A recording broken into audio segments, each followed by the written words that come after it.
नेताजी का चश्मा। नेताजी का चश्मा पाठ के लेखक हैं स्वयं प्रकाश। स्वयं प्रकाश का जन्म 1947 में इंदौर मध्य प्रदेश में हुआ। मैकेनिकल इंजीनियरिंग की पढ़ाई करके एक औद्योगिक प्रतिष्ठान में नौकरी करने वाले स्वयं प्रकाश का बचपन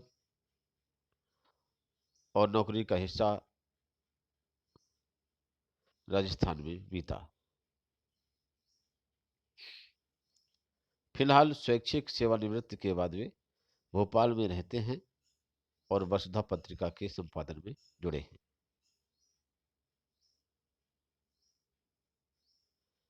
यहाँ पर इस पाठ में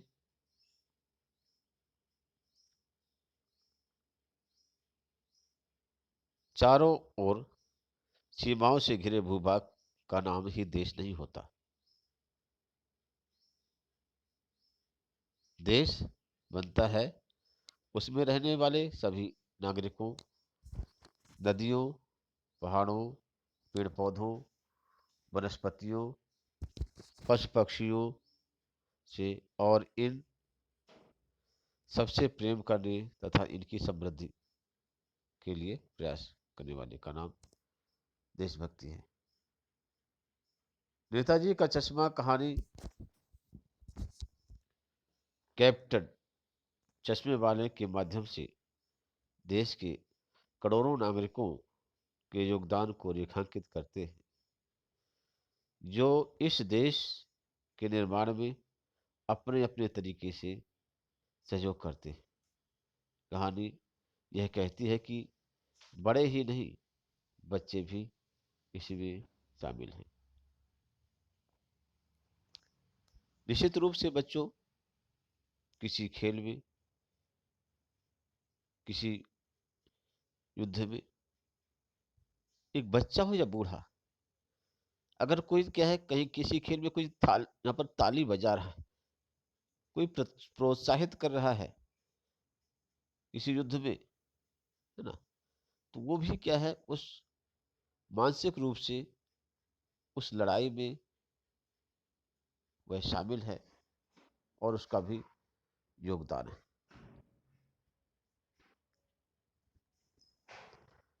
राइटर ने यहाँ पर जो बताया है, मैं आपको सबसे पहले इस चैप्टर की समरी बता दूं।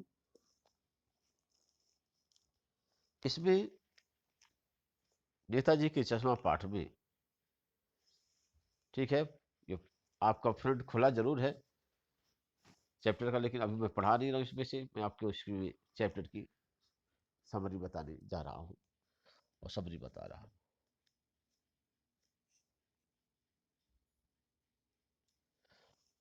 होता क्या है कि एक छोटा सा कस्बा है।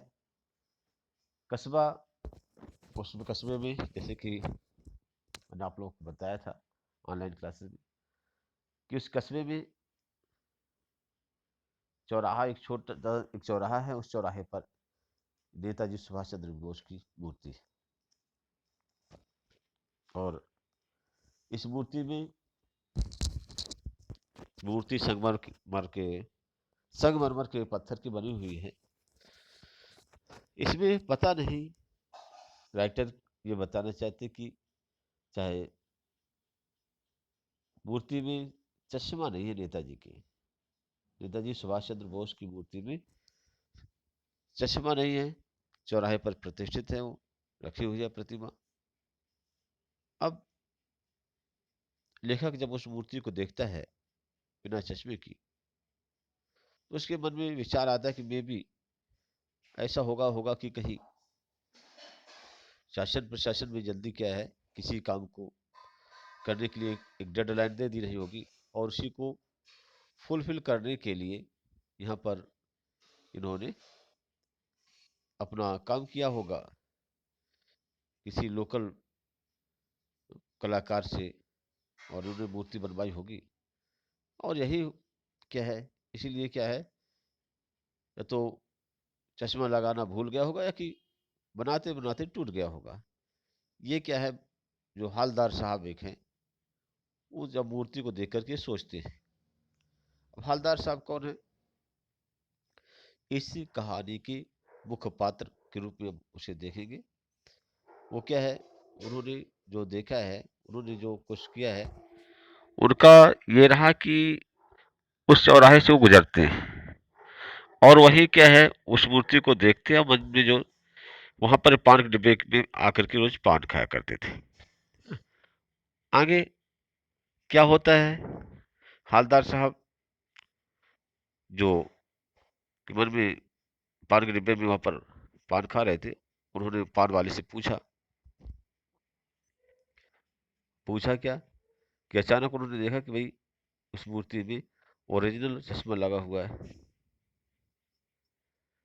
तो पूछा भाई इस चश्मा कैसे, मूर्ति जो है तो भाई ठीक है संगमरमर की, लेकिन चश्मा नया, क्या आइडिया है, किसने ऐसा सोचा है?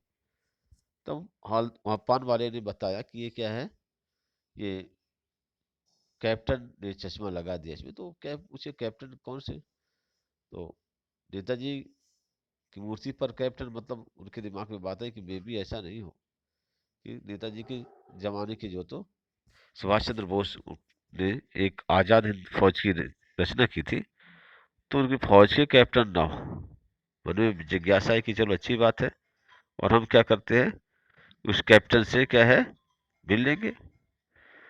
तो क्या है कि उनके बारे में और ज़्यादा जानने की कोशिश की।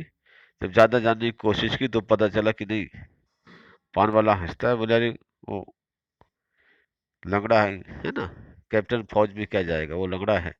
मरियल से एक आदमी क्या है, एक हाथ में संदूक लिए हुए, छोटी सी पेटी ली है, बॉक्स लिए हुए, और क्या है, दूसरे हाथ में एक बांस का डंडा है। डंडे में क्या है, आड़े तिरछे उसमें और पट्टी बांध करके उसमें चश्मे लटकाए हुए एक लंगड़ा सा मरियल सा आदमी, बुढ़ा सा खड़ा था। बोले वो है कैप्टन, है ना। अब यहाँ पर क्या है, लेखक जो है कैप्टन के बारे में उसने देख लिया कि भाई कैप्टन ये है, लेकिन क्या है, पान वाला जब उस पर हंसता है तो लेखक को अच्छा नहीं लगता, है ना।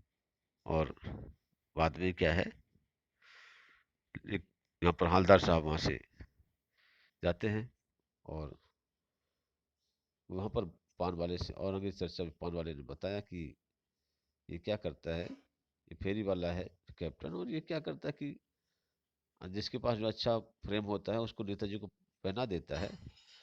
और जब ये क्या है, जिस ग्राहक को अगर जो पसंद आ जाता है तो क्या है, उसे बेच देता है, फिर दूसरा फ्रेम पहना देता है नेताजी को, है ना। तो इस तरीके से क्या है, वो अपना बिजनेस करता है और चश्मा भी नेताजी को पहनाए रहता है। बाद में क्या होता है कि एक दिन हमेशा इस तरीके से क्या है, वो हालदार साहब पान खाते हैं, उस कस्बे से आते जाते हैं, सुबह शाम के उसी बीच रास्ते में पड़ता था वो कस्बा, तो आते जाते रहे अपने फोर व्हीलर से, ठीक है। अचानक देखते हैं एक दिन क्या कि मूर्ति में चश्मा ही नहीं है। तो पान वाले से पूछते हैं भाई क्या है, चश्मा क्यों नहीं? तो उन्होंने बताया रुआ से होकर के कि कैप्टन मर गया। हालदार साहब ने बहुत क्षोभ होता है कि भाई बताइए, एक आदमी मर गया तो क्या पूरे इस कस्बे से देशभक्ति मर गई? क्या होगा इस देश का, है ना। जहाँ पर क्या है, अपनी आप जो को बेचने में तुले हुए हैं, वही क्या है, जिसने अपने जीवन का सब सुख हवन कर दिया, अपने जीवन को देश और समाज के लिए जो तो निछावर कर दिया, उसके बारे में आज कोई सोचता नहीं है। क्या एक कैप्टन इस कस्बे में मर गया तो कोई अब क्या दूसरा देशभक्त नहीं बचा? आखिरकार ड्राइवर से कहते हैं ड्राइवर अब इस चौराहे पर यहाँ पर क्या गाड़ी मत रोका करना। और हवलदार साहब जो है तो इसी तरह भाव से जो है तो वहाँ से आते जाते रोज, तो क्या उस चौराहे पर वो गाड़ी नहीं रोकते। अचानक क्या है, एक दिन देखते हैं कि चौराहे में ही जो नेताजी की मूर्ति पर कुछ क्या है, बच्चे जो है तो एक सरकंडा घास कहलाते हैं उसका चश्मा पहना है। तो ना चाहते हुए भी क्या है, जैसे हालदार साहब की नज़र मूर्ति पर पड़ ही जाती थी, तो उन्होंने अचानक जब देखा कि सरकंडे का चश्मा लगाए हुए है, लगा रहे वहाँ पर नेताजी की उस मूर्ति में, तो उन्होंने गाड़ी रोकी और सैल्यूट किया और बहुत खुश हुए हालदार साहब। और उनको लगा चलो हमारे बच्चों के मन में भी तो देशभक्त की भावना है, नेताजी की कद्र करना ये तो जानते हैं, देश के शहीदों पर जो देश के लिए जो कुर्बान हुए हैं, शहीद जो हुए हैं, उन शहीदों के प्रति इनमें तो एक आशा है, जानकारी है, भक्ति भावना है, एक श्रद्धा है। और ऐसा सोच करके आशान्वित होकर के, गौरवान्वित होकर के और सैल्यूट करते हैं हवलदार साहब। ये बात क्या है, यहाँ पर पूरा का पूरा चैप्टर समाप्त हो जाता है। ठीक है बच्चों, अब हम क्या है इस पाठ के वाचन पर चलते हैं।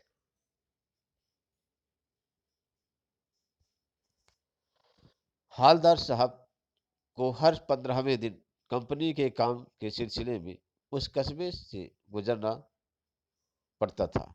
कस्बा बहुत बड़ा नहीं था जिसे पक्का मकान कहा जा सके, वैसे कुछ ही मकान, और जिसे बाजार कहा जा सके वैसा एक ही बाजार था। कस्बे में एक लड़कों का स्कूल और एक लड़कियों का स्कूल, एक सीमेंट का छोटा सा कारखाना, दो ओपन एयर सिनेमा घर और एक ठो ठो मतलब एक है ना, एक ही जो तो नगर पालिका भी थी। एक ठो लिखा है यहाँ पर, क्योंकि राइटर ने जो जिस लैंग्वेज का इस्तेमाल किया है वो यहाँ पर एक ठो मतलब एक ही नगर पालिका। नगर पालिका एक ही होगी, दो तो होंगे नहीं। वहाँ पर टोटल उन्होंने बताया कि उस कस्बे की जो तो कस्बा क्यों है छोटा सा। हालदार साहब वहाँ से फिर आफ्टर जो तो हर पक जो वहाँ पर हर पखवाड़े में 15 दिन में क्या है उनको कंपनी के काम से जाना पड़ता था उस कस्बे से होकर के। और वो कस्बा क्या छोटा सा था, कुल मिलाकर ये कहना चाहते हैं। एक दो हायर सेकेंडरी, एक बॉयज़ की एक गर्ल्स की, एक छोटा सा सीमेंट प्लांट है, एक बाजार है, ज़्यादा पक्के मकान भी नहीं है, नगर पालिका है, बस ये बात है। नगर पालिका भी तो कुछ ना कुछ करती भी रहती थी, कभी कोई सड़क पक्की करवा दी, कुछ कभी को जो तो पेशाब घर बनवा दिए, कभी इस कबूतरों की छतरी बनवा दी, तो कभी कभी सम्मेलन करवा दिया। इसी नगर पालिका के किसी उत्साही बोर्ड या प्रशासनिक अधिकारी ने एक बार शहर के मुख्य बाजार के मुख्य चौराहे पर नेताजी सुभाष चंद्र बोस की एक संगमरमर की प्रतिमा लगवा दी। यह कहानी उसी प्रतिमा के में से एक है, बल्कि उसके भी एक छोटे से हिस्से के बारे में। राइटर बताते हैं कि नगर पालिका के द्वारा जो छोटे छोटे काम कराए जाते थे उन्हीं में से एक था चौराहे पर नेताजी सुभाष चंद्र बोस की प्रतिमा और का लगवाना। और ये पूरी की पूरी कहानी नेताजी सुभाष चंद्र बोस की प्रतिमा की एक छोटे से हिस्से की कहानी है। बात पूरी बात तो क्या है, अब पता नहीं क्या है, बात पूरी तरह से हमें क्या पता नहीं है, लेकिन लगता है कि देश के अच्छे मूर्तिकारों की जानकारी नहीं होने और अच्छी मूर्ति की लागत अनुमान और उपलब्ध बजट से कहीं बहुत ज़्यादा होने के कारण से काफ़ी समय ऊहापोह और चिट्ठी पत्री के बर्बाद उसमें हुआ होगा। और बोर्ड को शासनावधि समाप्त होने की घड़ियों में किसी स्थानीय कलाकार को ही जो तो अवसर देने का निर्णय किया गया होगा। और अंत में कस्बे के इकलौते हाई स्कूल के इकलौते ड्राइंग मास्टर, मान लीजिए मोतीलाल जी, को ही यह काम सौंप दिया गया होगा। जो महीने भर में मूर्ति बना करके और पटक देने का विश्वास दिला रहे थे। राइटर बता रहे हैं, अब एक राइटर की सोच है कि शायद ऐसा हुआ होगा। यहाँ पर क्या है कि उस नगर पालिका में नेताजी सुभाष चंद्र बोस की मूर्ति स्थापित करने की प्लानिंग हुई होगी, और इसमें क्या है, सरकार से चिट्ठी पत्र लिखी गई होगी, डेडलाइन पर कर दिया होगा कि भाई चलिए ठीक है, नेताजी के जन्मदिन पर या इस डेट पर क्या करना है, हमें मूर्ति स्थापित करनी है। शासन से पत्राचार किए होंगे, लेकिन शासन से कोई बजट या पैसा नहीं मिला होगा। नगर पालिका के पास ज्यादा बजट नहीं रहा, या या तो रीजन इसलिए क्या है कि मूर्ति जैसा भी था कम बजट में बनवाई गई, क्योंकि ज्यादा बजट होता तो क्या है, बाहर से कलाकार बुलाए जाते और मूर्ति बनवाते तो ज्यादा और क्या है, खूबसूरत बनवाई जाती। एक चीज ये है। दूसरी चीज ये है कि मे भी क्या है, पैसा भी रहा हो, जानकारी ना रही हो अच्छे मूर्तिकारों के बारे में, कलाकारों के बारे में जो कि मूर्ति बनाने वाले हैं, इसलिए उन्होंने क्या है, लोकल लेवल पर उस मूर्ति जो है तो स्कूल के ही ड्राइंग मास्टर से दे दिया होगा उन्होंने, क्या है, और डेडलाइन दे दी होगी, भाई समय पर इसे जल्दी क्या 1 महीने के अंदर बनाना है, तो उन्होंने बना करके दे दिया होगा। क्योंकि इस मूर्ति में क्या है, कुछ जो है तो बनाया गया, तो उसमें कुछ जैसे नेताजी की मूर्ति से भी हमेशा चश्मा रहता है ना। कोई भी फोटो कहीं पर देखेंगे तो उसमें क्या है, चश्मा जरूर रहेगा, लेकिन यहाँ पर मूर्ति में चश्मा नहीं, इसलिए इस बात का जिक्र उन्होंने कहा किया। जैसा कि कहा जा चुका है कि मूर्ति संगमरमर की थी, टोपी की नोक से कोट के दूसरे बटन तक कोई 2 फुट ऊंची। यहाँ पर क्या है, मूर्ति 2 फुट की ऊंची थी, और टोपी से लेकर के कोट के 2 बटनों तक, इतना जो उसका पार्ट था, हिस्सा था उसमें, जिसे कहते हैं कि जिसे कहते हैं बस्ट, है ना, और सुंदर थी। नेताजी सुभाष जो तो सुंदर लग रहे थे, ऐसी बात नहीं है, कुछ कुछ मासूम और कमसिन फौजी वर्दी में मूर्ति को देखते ही दिल्ली चलो और तुम मुझे खून दो मैं तुम्हें आज़ादी दूंगा, ये वगैरह याद आने लगते थे। ये क्या है, नेताजी सुभाष चंद्र बोस के नारे थे। आज़ादी के दौरान पर उन्होंने क्या है, ये नारे दिए थे, दिल्ली चलो और तुम मुझे खून दो मैं तुम्हें आज़ादी दूंगा। इस दृष्टि से यह जो तो सफल और सराहनीय प्रयास था। केवल एक चीज की कसर थी जो देखते ही खटकती थी, नेताजी की आंखों पर चश्मा नहीं था।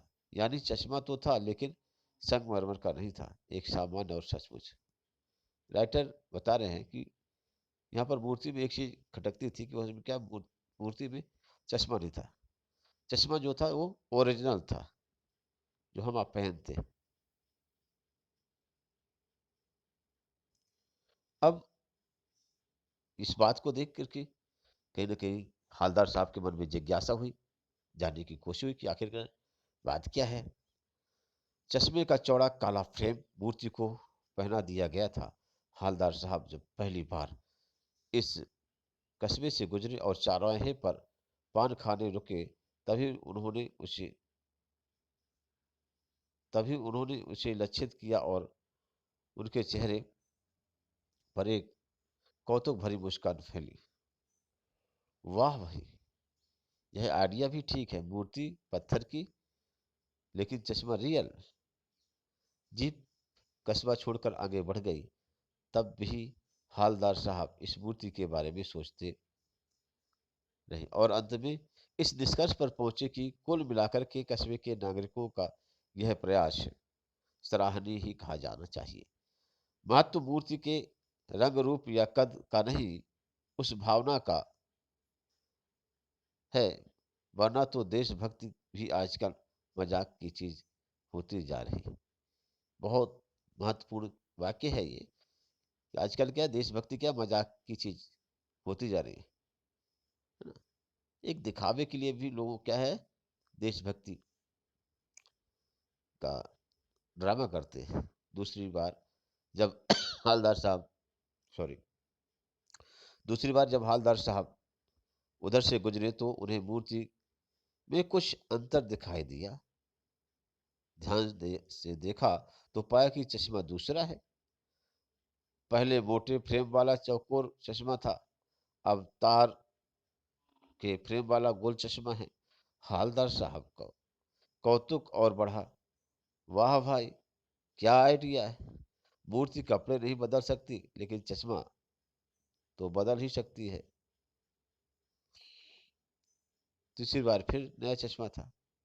हालदार साहब की आदत पड़ गई, और वो क्या है, हर बार कस्बे से गुजरते समय चौराहे पर रुकना, पान खाना और मूर्ति को ध्यान से देखना।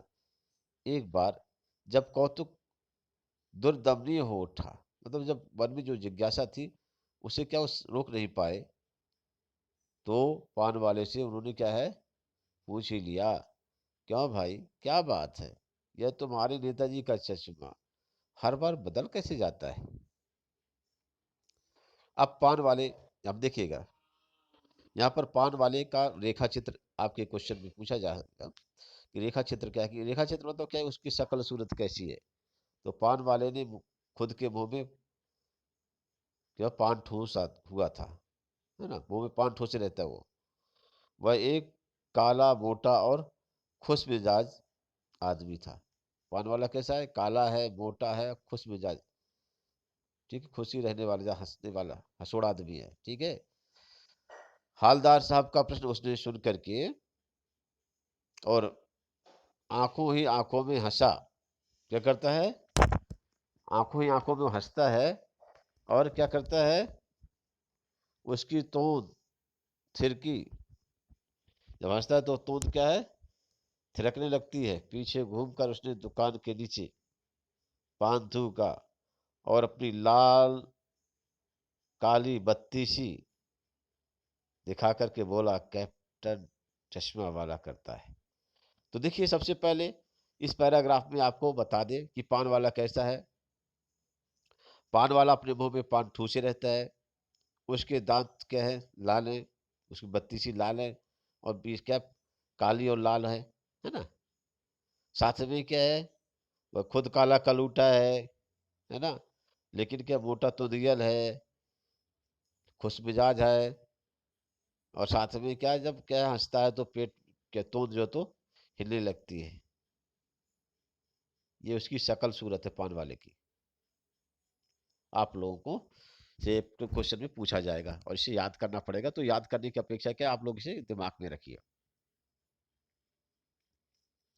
क्या करता है हालदार साहब, कुछ जो तो समझ नहीं पाए। अरे भैया, चश्मा चेंज कर देता है, पान वाले ने समझाया। क्या मतलब, क्यों चेंज करता है, हालदार साहब अब भी नहीं समझ पाए। अरे कोई फिराक आ गया, कोई के गिराक, गिराक मतलब क्या है, आ गया, समझे हो? उसको चौड़े चौकट चाहिए, तो कैप्टन किधर से लाएगा।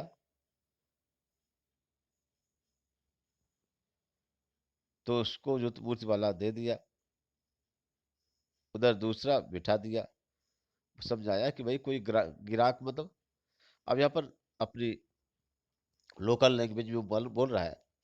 पान वाला बताया कि कोई ग्राहक अगर आ गया और उसको चौड़े फ्रेम का जो चश्मा चाहिए, तो वो कहाँ से लाएगा, इसी मूर्ति से उतार कर दे देगा, और दूसरा चश्मा मूर्ति में पहना देगा।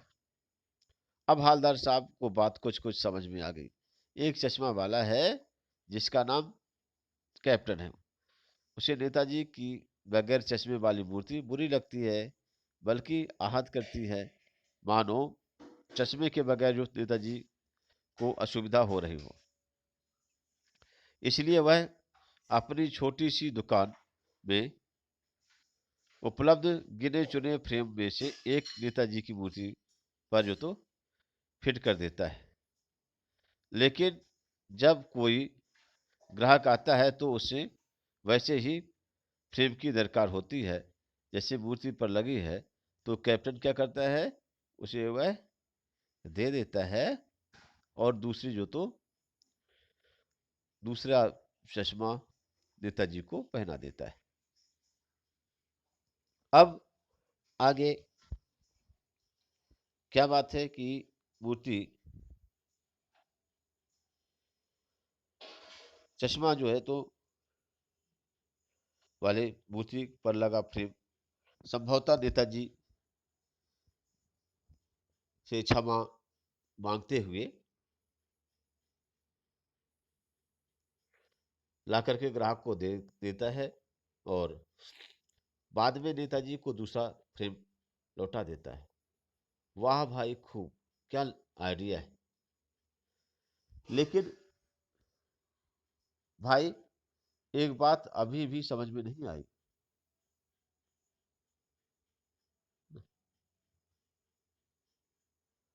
हालदार साहब ने पान वाले से फिर से पूछा कि नेताजी का ओरिजिनल चश्मा कहाँ है। तो वहां पर उन्होंने पूछा कि ये नेताजी का ओरिजिनल चश्मा कहाँ है। तो पान वाला जो तो दूसरा पान मुंह में ठूसा चुका था और उसने जो तो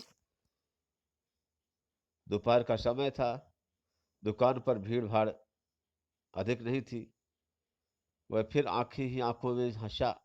उसकी तोंद थिरकी, कत्थे की डंडी फेंक पीछे मुड़कर उसने जो तो नीचे पीक थूकी और मुस्कुराता हुआ बोला, अरे मास्टर बनाना भूल गया है। पान वाले के लिए यह एक मजेदार बात थी, लेकिन हालदार साहब के लिए चकित और द्रवित करने वाली। यानी यह ठीक ही सोच रहे थे। पर यहाँ पर क्या है, हालदार साहब जो थे उनके दिमाग में जो आइडिया आया था, जो उन्होंने सोचा था, शक किया था, तो वास्तव में रियल था। और उन्होंने क्या किया, उन्होंने ये बात जो है तो यहाँ पर रख दी। जब चर्चाएं की तो उन्होंने उनसे पान वाले से तो पता चल गया कि वास्तविकता क्या है। जो हालदार साहब सोच रहे थे वही वास्तविकता है।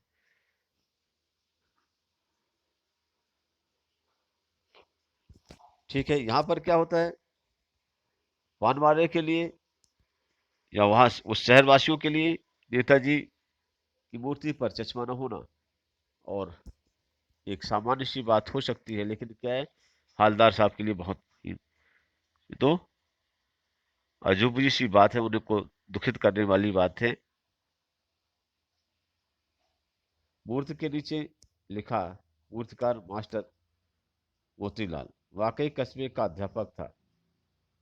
बेचारे ने महीने भर में मूर्ति बना करके पटक देने का वादा कर दिया होगा, बना भी ली होगी, लेकिन पत्थर में पारदर्शी चश्मा कैसे बनाया जाए, कांच वाला, यह तय नहीं कर पाया होगा, या कोशिश की होगी और असफल रहा होगा, या बनाते बनाते कुछ और बारीकी के चक्कर में चश्मा टूट गया होगा, या पत्थर पर चश्मा अलग से बना करके फिट किया होगा और वह निकल गया होगा। उफ, ये मन में क्या है, हालदार साहब के विचार आते हैं। तो हालदार साहब को यह सब कुछ बड़ी विचित्र और कौतुक भरा लगा। इन्हीं ख्यालों में खोए खोए पान के पैसे चुका करके चश्मे वाले की देशभक्त के समक्ष नतमस्तक होते हुए वह जीप की तरफ चले, फिर रुके, पीछे मुड़े और पान वाले के पास जाकर पूछा, क्या कैप्टन चश्मे वाला नेताजी का साथी है या आजाद हिंद फौज का भूतपूर्व सिपाही। यह उनके मन में जिज्ञासा हुई। तो क्या होता है कि वो पान वाला जो तो नया पान खा रहा था, पान पकड़े अपने हाथ को मुंह से 1.5 इंच दूर रोक करके उसने हालदार साहब को ध्यान से देखा, फिर अपनी लाल काली बत्ती सी दिखाई और मुस्कुरा कर बोला, नहीं साहब, वो लंगड़ा क्या जाएगा फौज में, पागल है पागल वो देखो वो आ रहा है, आप उसी से बात कर लो। फोटो वोटो छपवा दो उसका कहीं। ये व्यंग भरी बात से उन्होंने बताया कि पान वाला क्या करता है, यहाँ पर कैप्टन की का यहाँ तिरस्कार करता है और बताता है कि भाई ये लंगड़ा आदमी है, कहीं फौज वौज में कहीं पर नहीं था, है ना कैप्टन था, बस ऐसे ही है। तो हालदार साहब को पान वाले द्वारा एक देशभक्त की इस तरीके से जो है तो जो मस्खरी उड़ाना, उसको उनको अच्छा, बिल्कुल अच्छा नहीं लगा, है ना। वो क्या करते हैं कि मुड़ करके देखा तो अवाक रह गए। उन्होंने क्या देखा कि एक जो है बेहद बूढ़ा मरियल सा लंगड़ा आदमी, और सिर पर उसकी गांधी टोपी है और आंखों पर काला चश्मा लगाए है। दूसरे हाथ में एक बांस का पर टंगे हुए चश्मे हैं, और अब एक जो तो बांस का टंगे हुए जो तो बहुत से चश्मे हैं बांस में, है ना। अभी अभी एक गली से निकला था, और अब रिस्क मध्य दुकान के सहारे अपना जो तो बांस टिका रहा था। तो इस बेचारे की दुकान भी जो तो नहीं है। फेरी लगाता है हालदार साहब, चक्कर में पड़ गए। पूछना चाहते थे इसे कैप्टन क्यों कहते हैं, क्या यही उसका वास्तविक नाम है, लेकिन पान वाले ने साफ मना कर दिया कि अब वह इस बारे में और बात करने को तैयार नहीं है। ड्राइवर भी बेचैन हो रहा था, काम भी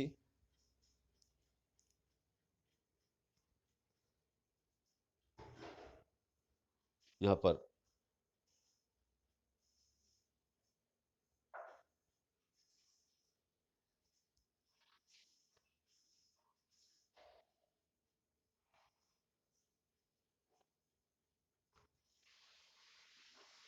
काम भी था। हालदार साहब और जीप पर बैठ करके चले गए। 2 साल तक हालदार साहब अपने काम के सिलसिले में उस कस्बे से गुजरते रहे और नेताजी की मूर्ति में बदले हुए चश्मे को जो तो देखते रहे, बदलते हुए। कभी गोला चश्मा, कभी चौकोर, कभी लाल, कभी काला, कभी भूरा, है ना, कभी धूप का चश्मा, कभी बड़े जो तो कांचों वाला गोगो चश्मा, पर कोई ना कोई जो चश्मा जो था वो लगा रहता था।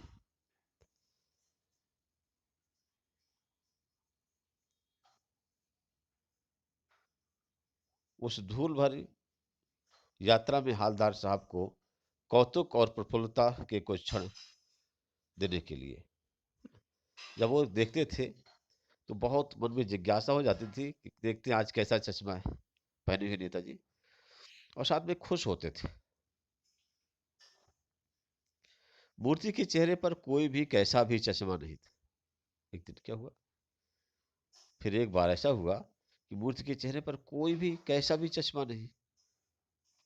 उस दिन पान की दुकान भी बंद थी, चौराहे की अधिकांश दुकानें बंद थी। क्या पत है ना, ऐसा एक दिन ऐसा घटना घटी। अगली बार भी मूर्ति की आंखों पर चश्मा नहीं था। हालदार साहब ने पान खाया और धीरे से पान वाले से पूछा, क्यों भाई, क्या बात है, आज तुम्हारे नेताजी की आंखों पर चश्मा नहीं है। पान वाला उदास हो गया। उसने पीछे मुड़ करके मुंह का पान नीचे थूका और सिर झुका करके अपनी धोती के सिरे से आंखें पूछते हुए बोला, साहब, कैप्टन मर गया। और कुछ नहीं पूछ पाए हालदार साहब। कुछ पल चुपचाप खड़े रहे, फिर पान के पैसे चुकाकर जीप में आ बैठे और रवाना हो गए।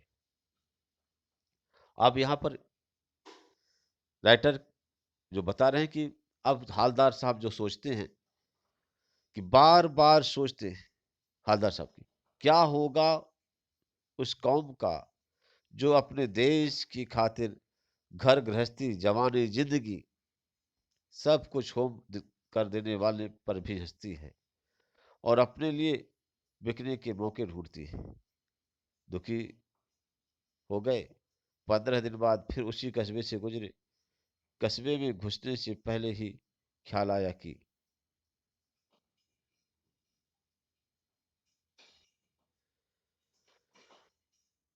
कस्बे में पहले ही घुसने के पहले उनको क्या इस बात का ख्याल आया कि कस्बे की हृदयस्थली में सुभाष की प्रतिमा अवश्य ही प्रतिष्ठित होगी, लेकिन सुभाष की आंखों पर चश्मा नहीं होगा, क्योंकि मास्टर बनाना भूल गया है और कैप्टन मर गया है। सोचा, आज वहां रुकेंगे नहीं, पान भी नहीं खाएंगे, मूर्ति की तरफ देखेंगे भी नहीं, सीधे निकल जाएंगे। ड्राइवर से कहा दिया, चौराहे पर रुकना नहीं, आज बहुत काम है, पान आगे कहीं खा लिया जाएगा। लेकिन आदत से मजबूर आंखें चौराहे आते ही वहां पर मूर्ति की तरफ उठ पड़ी। कुछ ऐसा देखा कि आंखें जो तो वो चीखे, रोको। जीप स्पीड में थी। ड्राइवर ने जोर से ब्रेक लगाया और रास्ता चलते लोग जो है तो वहां देखने लगे कि बात क्या है। जीप रुकते न रुकते हालदार साहब जीप से कूद करके तेज तेज कदमों से मूर्ति की तरफ लपके और उसके ठीक सामने जाकर के अटेंशन में खड़े हो गए। मूर्ति की आंखों पर सरकंडे से बना छोटा सा चश्मा रखा हुआ था, जैसे बच्चे बना लेते हैं। हालदार साहब भावुक हैं। इतनी सी बात पर उनकी आंखें भर आई। बात यहाँ पर क्या है, हालदार साहब ने जैसे इसके पहले बताया था कि भाई मन की भावनाएं हैं। यहाँ पर क्या है, उनको द्रवित होते सोचते कि भाई उस समाज का, उस कौम का क्या होगा, जहां पर क्या है, जिन्होंने क्या है देश के लिए, समाज के लिए अपना सब कुछ निछावर कर दिया है ना? अपनी घर गृहस्थी, जिंदगी, जवानी सब कुछ देशवासियों के लिए दिए, निछावर कर दी। और क्या है, वहां पर एक आदमी कैप्टन मर गया तो क्या देशभक्त की भावना पूरे कस्बे से गायब हो गई? उनके बारे में क्या है, नेताजी की मूर्ति के बारे में किसी का ध्यान ही नहीं गया, है ना?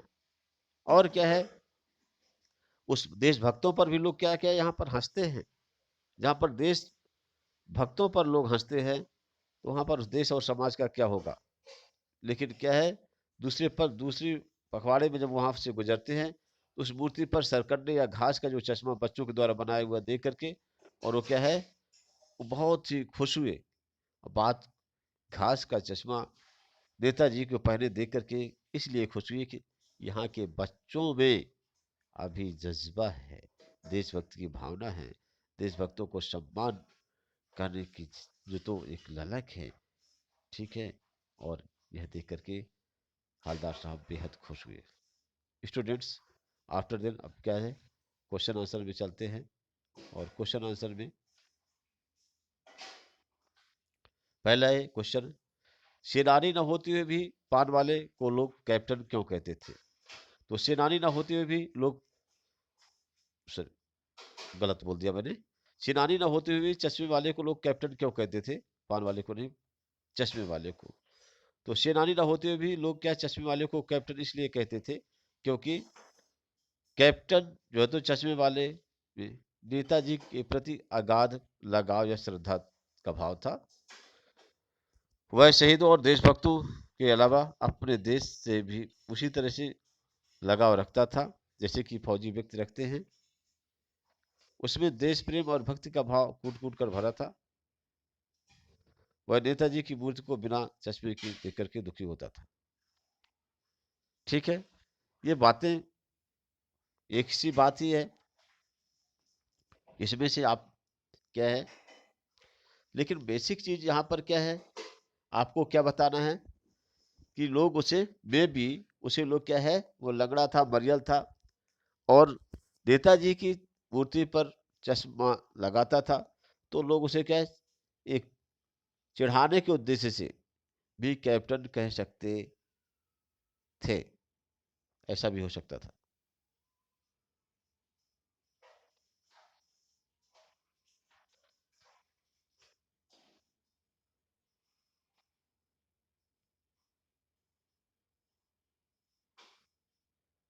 हालदार साहब ने ड्राइवर को पहले चौराहे पर गाड़ी रोकने के लिए मना किया था, लेकिन बाद में तुरंत रोकने को लिए कहा। क्यों कहा है? हालदार साहब पहले मायूस क्यों हो गए थे? तो हालदार साहब इसलिए मायूस हो गए थे क्योंकि वे सोचते थे कि कस्बे के चौराहे पर मूर्ति तो होगी, पर उनकी आंखों पर चश्मा नहीं होगा।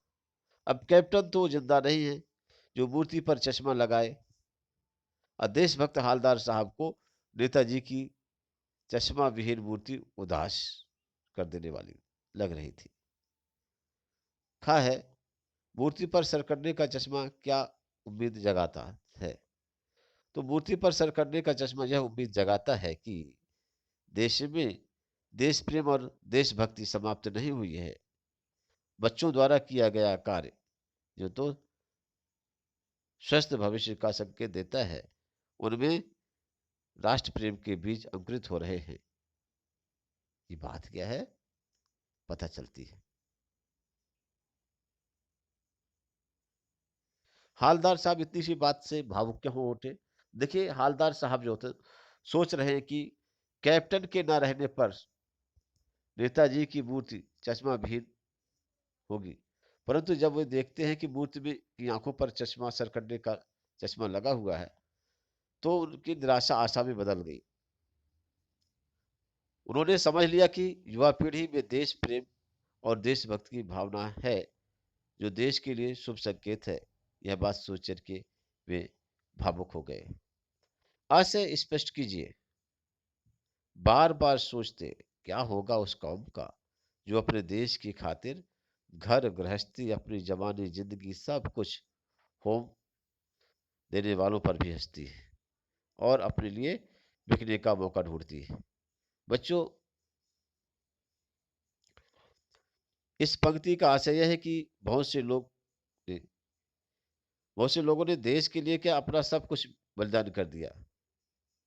कुछ लोग उनके बलिदान की प्रशंसा नहीं करते, बल्कि उनका मजाक उड़ाते हैं। तो लोगों में देशभक्त के प्रति जो ऐसी भावना जो है, निश्चित रूप से निंदनीय है।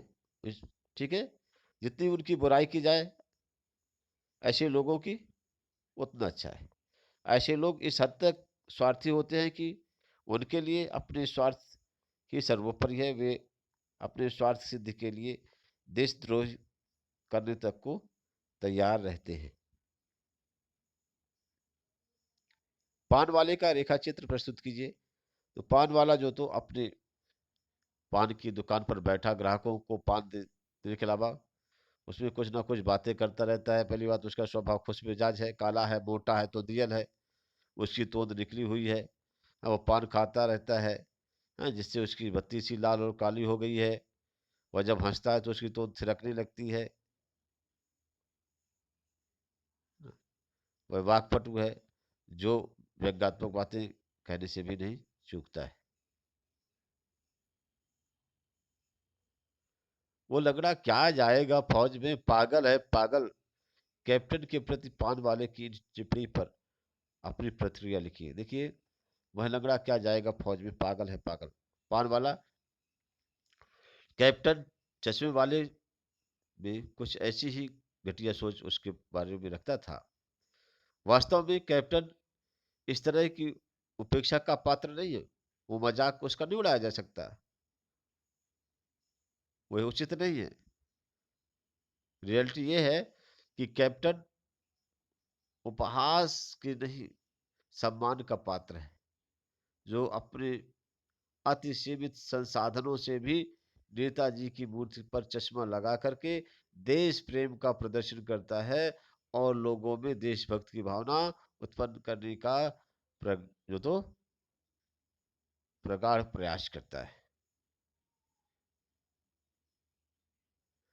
निम्नलिखित वाक्य पात्रों के कौन सी विशेषताओं की ओर संकेत करते हैं? हालदार साहब हमेशा चौराहे पर रुकते और नेताजी को निहारते।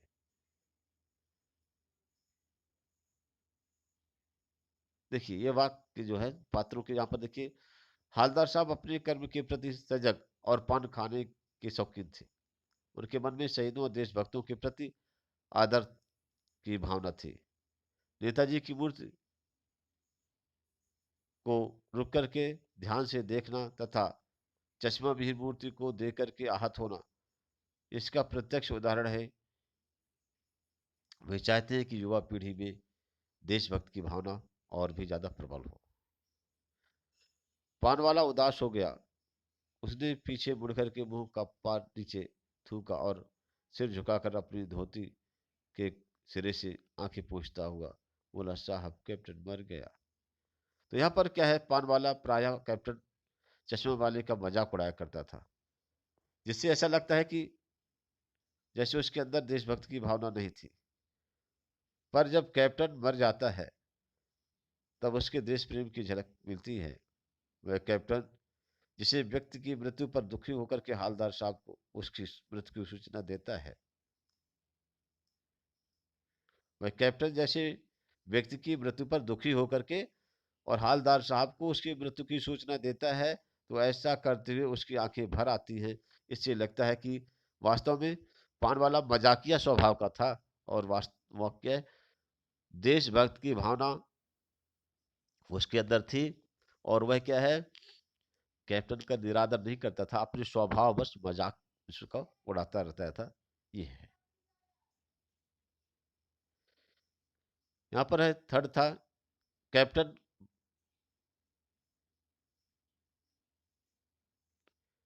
बार बार मूर्ति पर चश्मा क्यों लगा देता था। यहाँ पर ये तो कैप्टन जो था, भले ही शारीरिक रूप से फौजी व्यक्ति ना था, बूढ़ा था, लंगड़ा था, लेकिन उसके मानसिक रूप से वह क्या एक फौजियों जैसे ही उसके विचार थे। उसके हृदय में देश प्रेम और देशभक्त की भावना कूट कूट कर भरी थी। नेताजी की चश्मा विहीन मूर्ति देख करके वह आहत होता था और उस कमी को पूरा करने के लिए अपने सीमित संसाधन होने के बाद में भी चश्मा लगा देना दिया करता था, ताकि नेताजी की उनका व्यक्तित्व है, उनकी मूर्ति अधूरी न लगे, अधूरी न दिखे।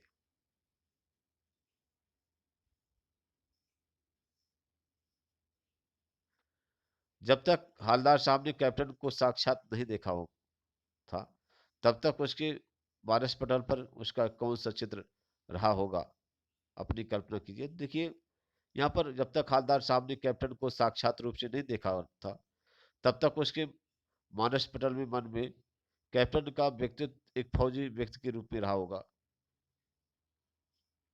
जो लंबे कद वाला रहा होगा, मजबूत कदकाठी वाला रहा होगा, अट्ठा हट्टा कट्टा दिखाई देने वाला रहा होगा। ठीक है, रोबीला, घनी मूछें, है ना। वह अवश्य नेताजी की फौज का सिपाही रहा होगा। ठीक है, तो हर कोण से वह क्या है, ये सोचते रहे कि भाई एक फौजी की जैसी शक्ल सूरत और क्या है वेशभूषा में, वो पहले सोचते रहे होंगे कि वो कैप्टन होगा।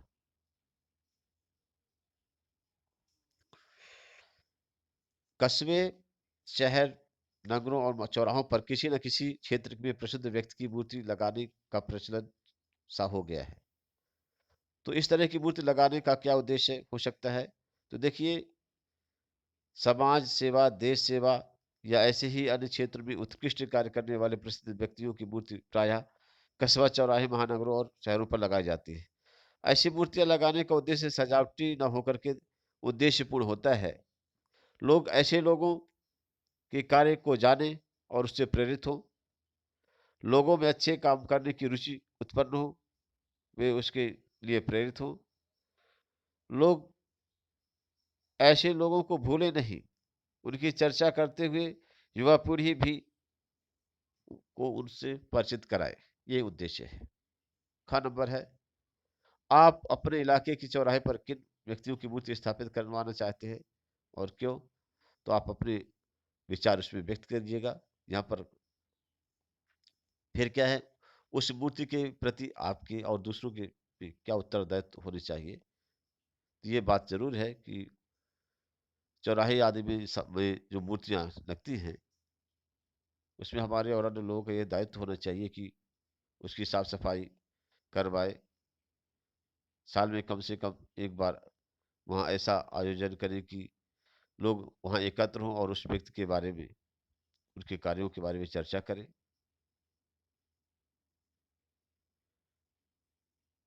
मूर्ति के प्रति सम्मान भाव हो और उस व्यक्ति के कार्य की वर्तमान में प्रासंगिकता बताते हुए उसे प्रेरित होने के लिए लोगों को कहें।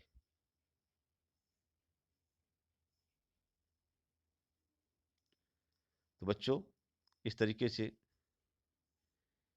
ये चैप्टर पूरा होता है।